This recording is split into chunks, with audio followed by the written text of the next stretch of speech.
안녕하세요. 오늘은 수험생들을 위한 운동 추천 및 비교를 하려 영상을 찍게 되었습니다. 수능 준비로 많은 시간을 책상 앞에 앉아 있다 보면 몸이 망가지고 싶고 정신도 피로해지기 마련입니다.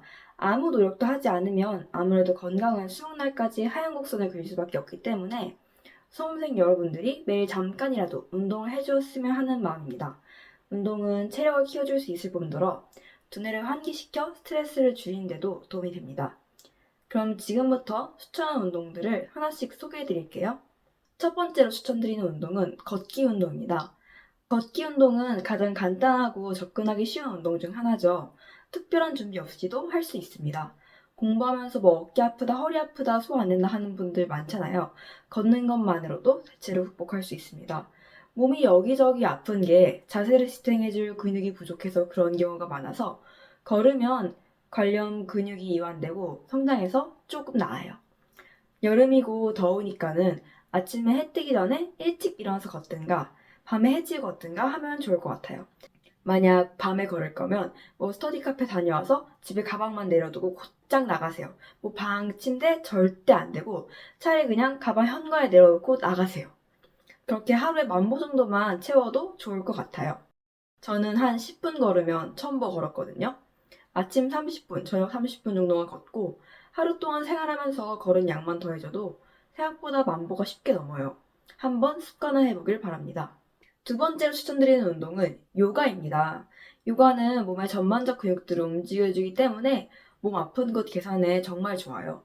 수험생분들 앉아있으니까 허리 아프고 목 아프고 어깨 아프고 다리 아프고 할 텐데 이완되는 운동들이 정말 직접적으로 효과가 좋습니다.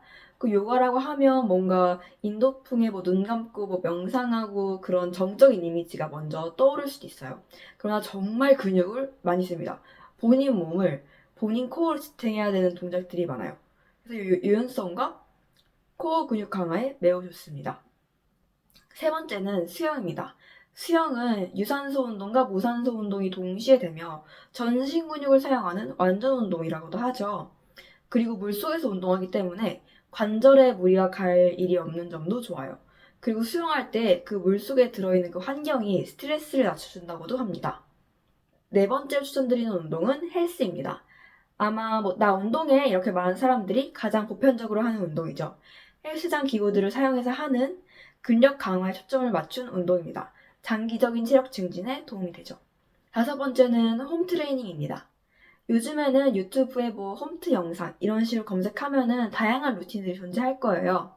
이러한 유튜브나 앱을 보고 따라하기도 쉽고 집에서 간단한 도구나 맨몸 운동을 할 수 있으며 시간과 장소에 구애받지 않고 할 수 있다는 장점이 있죠. 마지막으로 소개해드릴 운동은 클라이밍입니다. 클라이밍은 앞에 5가지 운동들보다는 생소할 수 있는데 암벽 등반이라고 생각하면 쉬울 것 같아요. 클라이밍 내에도 다양한 종류가 있는데 최근 가장 보편적으로 많은 사람들이 하는 건 그중 볼더링으로 알고 있어요. 클라이밍은 전신 근력을 사용하는 운동으로 도전 정신을 자극하고 성취감을 느낄 수 있다는 점에서 재미있는 운동입니다. 자, 그러면 앞서 소개해드린 운동들에는 장단점이 존재할 텐데요. 이 장단점들에 기반해서 비교해드리도록 할게요. 걷기 운동 같은 경우에는 적은 노력으로도 건강 유지에 도움이 될 수 있다는 점이 최대 장점입니다. 접근성이 좋은 만큼 운동 강도가 조금 낮지 않은가라고 생각될 수도 있지만 수험생 기준 정말 최고의 운동이라고 할 수 있겠습니다. 다만 이제 집 주변에 걸을 만한 산책로나 공원이 없는 경우에는 어려울 수도 있을 듯 하긴 합니다. 그리고 만약에 걷기를 운동 목적으로 할 생각이라면 절대 걸으면서 핸드폰 보시면 안 됩니다. 오히려 그냥 목 건강만 나빠지는 길이에요. 그리고 요가의 경우에는 전신의 통증들을 빠른 속도로 없애준다는 점에서는 너무 좋습니다. 정말 몸이 여기저기 아파서 한의원이나 물리치료 다니시는 분들한테 추천드리고 싶어요. 이렇게 정말 장점이 확실한 운동이지만 요가원 같은 곳을 등록해서 다녀야지 배울 수 있다는 점에서 수험생들에겐 조금 부담될 수 있지 않나 싶습니다. 그 다음으로 수영의 경우에는 효과적인 전신 운동이고 부상 위험이 적고 스트레스 감소에도 효과적이라는 점은 매우 장점입니다. 그러나 그만큼 운동을 한 뒤에 일시적으로 졸리거나 피곤하거나 식욕이 왕성해질 수 있어요. 그래서 저 같은 경우에는 어릴 때부터 수영을 했어서 이미 방법을 알고 집에 수영복도 있고 집 근처에 수영장도 있어요.